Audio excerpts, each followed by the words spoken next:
تعریف ریموت لیفان 820 ماشین اتومات به دلیل اینکه باید ریموت کیلس استارتر روی این چیز کنیم، تعریف کنیم، باید کد ماشین رو داشته باشین تو این حالت، ولی ما با این دستگاه SPD که داریم خوشبختانه کد نخواست و به راحتی تعریف میزنیم. ریموت قبلیشون خراب شد و یه ریموت جدید درجه 1 براشون زدیم. کلیه دکمه ها مثل روز اول کار میکنه. یه تست میزنیم و دوستانی که اگر خواستن ریموت تعریف کنن، این هم تست عملکرد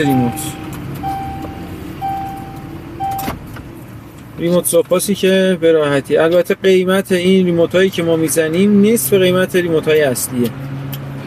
در خدمتتون هستیم. این هم عملکرد قفل مرکزی.